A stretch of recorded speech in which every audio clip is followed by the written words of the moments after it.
Season of the Haunted. Eidolon Pursuant class item. 5. You are bound. You want to go where? Drifter's jump ship idles roughly behind him, the engine misfiring and clattering loudly as if ready to explode. Eris's ship purrs next to it in contrast. There is a connection between the points of darkness, signals passing back and forth to something beyond.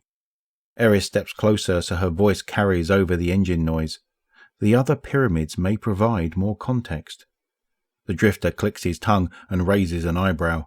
Sounds a mite dangerous with Big Daddy Callus parked right over the moon. Seems off limits. Yes, but the Guardian leads raiding parties into Rolk's pyramid in Savathun's throne world. We will use that distraction. And with that, Eris shoulders through him and trudges to her ship. Come, rat. Can't we eat first? Explosions thunder within the Throne World's pyramid as Eris and Drifter establish a camp in the sunken bog where miasma meets the pyramid's approach.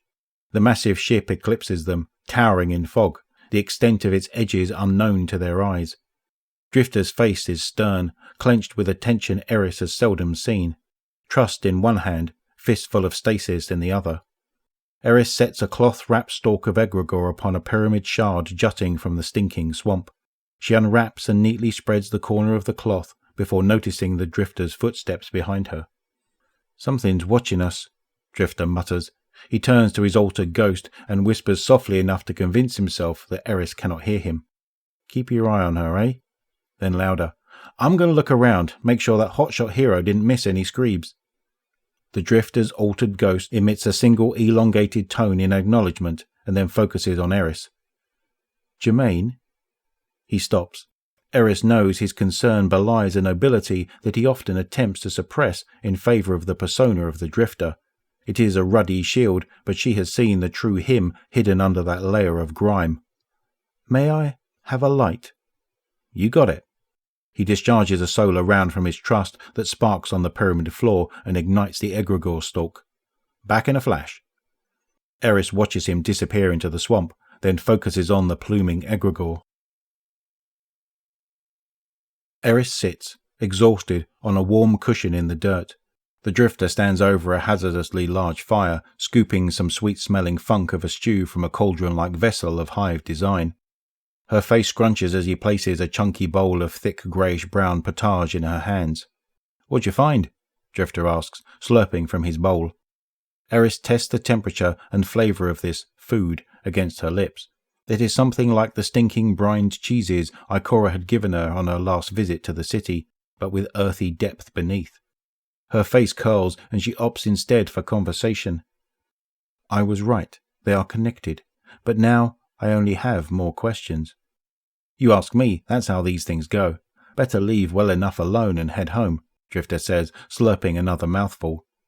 The egregore connects points of darkness, resonates with pyramid constructs, but I cannot decipher their communications. Still, the Lunar Pyramid, the Europan Pyramid, and both Glykon and Leviathan all converse with the same distant point. What Rolk spoke to, so does Callus. It is gravely concerning.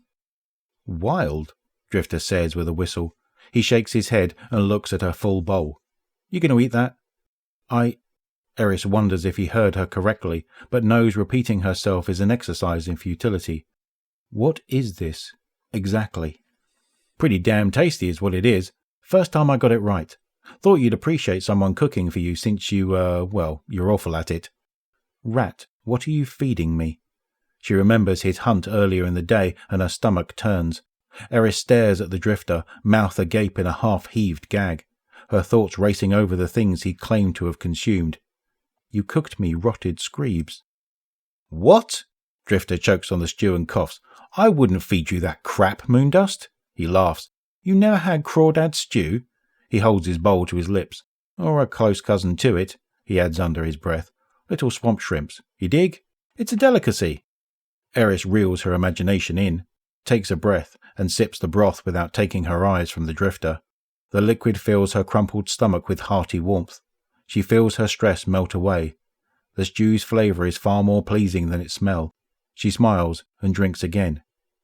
Thank you. It is good.